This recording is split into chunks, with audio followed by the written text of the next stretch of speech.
The land of Washington State is among the most spectacular and bountiful in the country.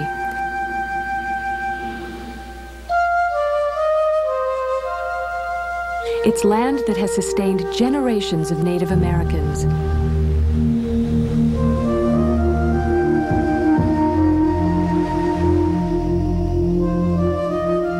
And it's land that drew thousands of settlers to the Northwest Territory in the 1800s.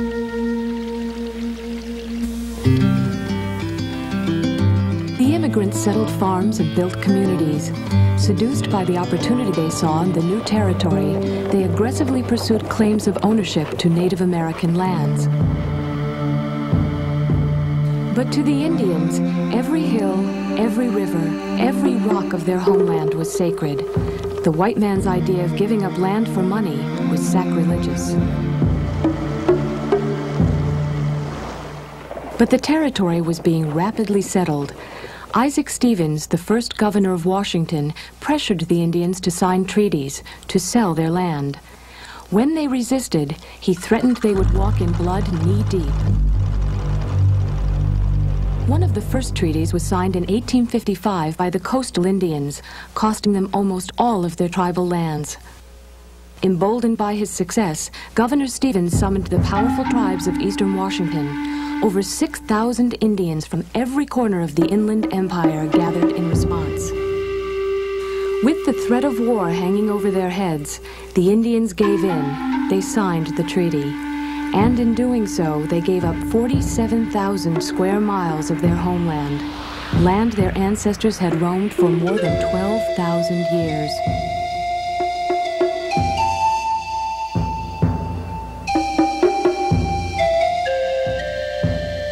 Chief Seattle of the Duwamish tribe expressed the sorrow of the Native Americans at losing their land. Every part of this country is sacred to my people. Every hillside, every valley, every plain and grove have been hallowed by some fond memory or some sad experience of my tribe.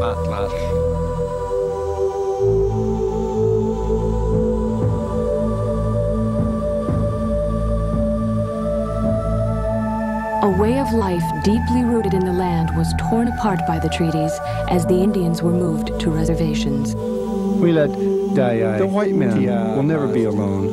Let him be just and deal kindly with my people, for the dead are not powerless.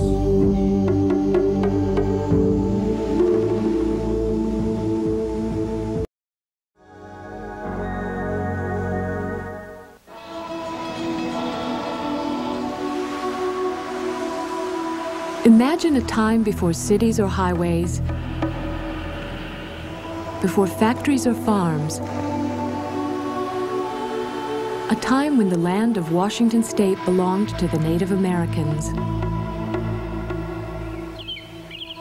Centuries ago, this land sustained as many as 50 tribes, each one with unique cultural traditions. But they had in common a profound respect for their land, and its influence was reflected in nearly every aspect of their lives.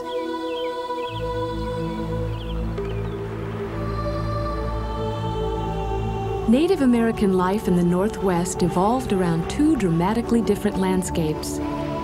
West of the Cascade Mountain Range, the land has long been lush and verdant. Water is the dominant force of nature. In eastern Washington, there's little rainfall, and the land was sun-scorched and dry.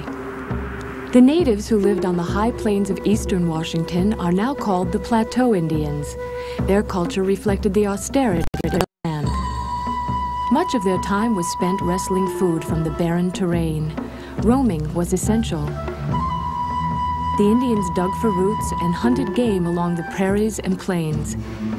They picked berries from the mountain slopes, and they fished for salmon along the banks of rivers like the Columbia, where the fish were abundant. Because of their pressing need for mobility, horses were among the Indians' most prized possessions. Hundreds of miles of land that was hard to reach on foot was accessible by horseback. The Plateau Indians revered the animals, and horse and rider were often decorated as one to symbolize their union. The harshness of the eastern Washington landscape gives way west of the Cascade Mountain Range. The land of western Washington is rich and fertile and offered the coastal Indians a generous bounty. Life for the coastal Indians centered around the water. The rivers and ocean teemed with salmon, and the Indians were highly skilled fishermen. With their sophisticated nets and canoes, they could harvest in a few months enough food for the entire year. The Indians also relied heavily on the cedar trees and grasses native to the region. The cedar provided material for houses and canoes. The soft fiber was also used to weave capes and skirts. The grasses were woven into mats and baskets. Little was ever wasted. Despite the differences between the Indians of eastern and western Washington, the same fundamental philosophy prevailed. Cherish the land, respect its powers, and it will yield its bounty.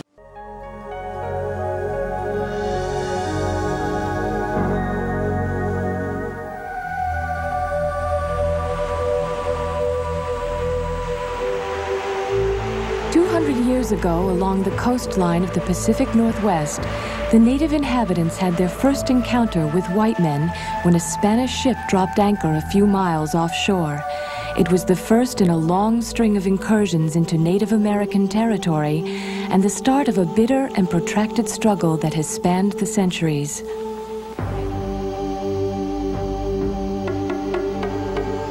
At issue were conflicting ideas about the use of the land. Americans had relied on its resources for generations to provide for their physical and spiritual needs. To them, the earth was a living, breathing being, and as such was sacred. But the settlers saw it as a wilderness waiting to be transformed. There were forests to be felled, fields to be sown, and homes to be built. Their plans held little room for compromise. The Native Americans were slowly forced to relinquish their tribal lands and retreat to federally managed reservations scattered throughout the territory.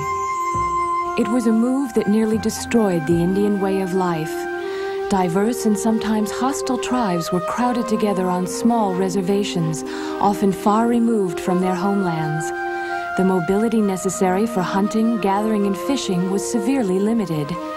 In its place, the federal government tried to force the Indians to farm, even in areas where it was hardly possible or practical.